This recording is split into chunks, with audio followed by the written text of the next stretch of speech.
3 nights ago, I asked my guide if in 100 years from now, would anybody remember me or know who I was? In the most loving way he could muster, my guide told me no.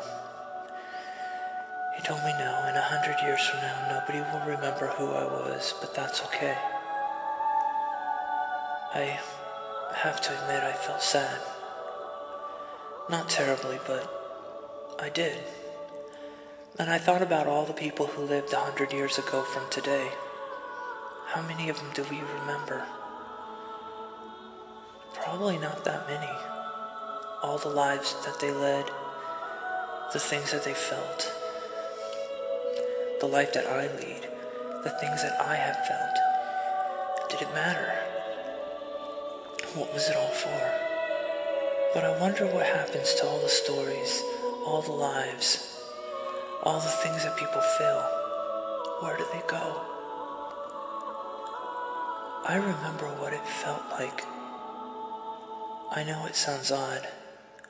It's not a memory of like an event or a time or a space, but I remember the feeling distinctly.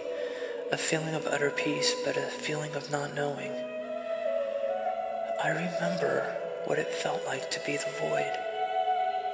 I do. Maybe possibly I remember it because it was not long ago for me. I don't know. Or maybe possibly I remember it because it was so long ago that part of my soul misses it, desires to return.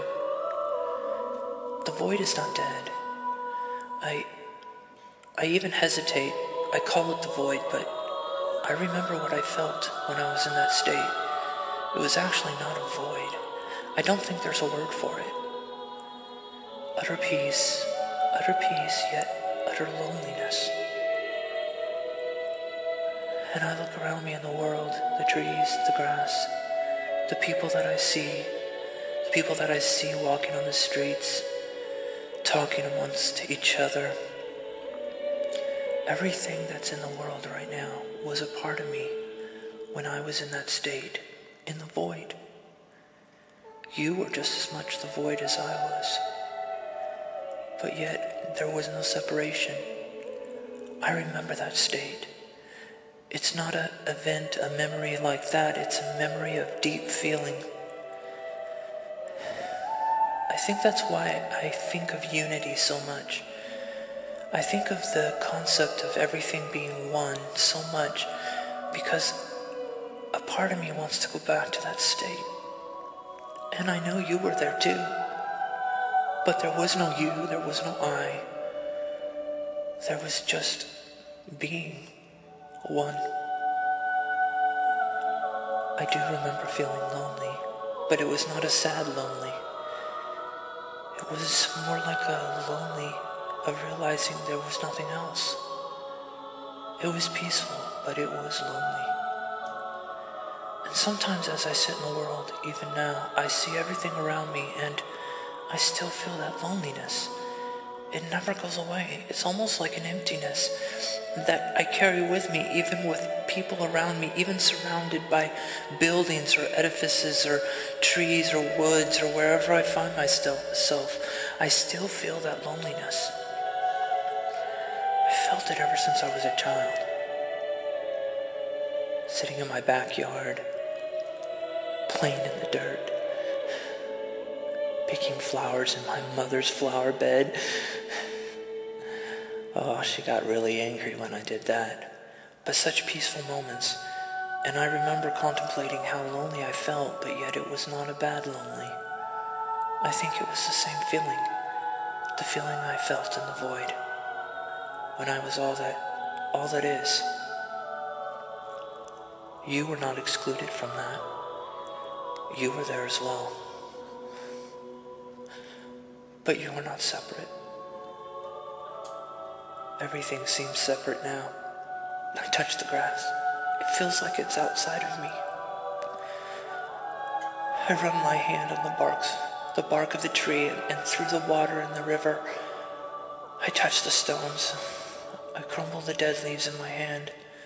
All these things feel like they're separate from me, but I know the truth. I know what they're made of. Duality is an illusion.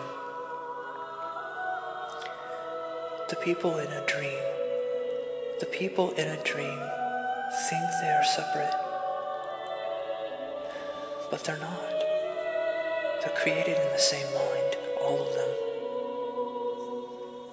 Life is but a dream. And when you wake up, when I wake up, we will remember that we are one. We'll wake up from the illusion and find out the void. The void is who we are, and it never went away. It just forgot itself in order to experience. I've heard many people say that even in the midst of a crowd of 1,000 people, they still feel like they're somehow all alone. I believe this is because below the conscious mind, below the surface of our lives, whether we remember it or not, deep in the core of who we are, deep within our hearts, we always remember the truth that there is only one of us here.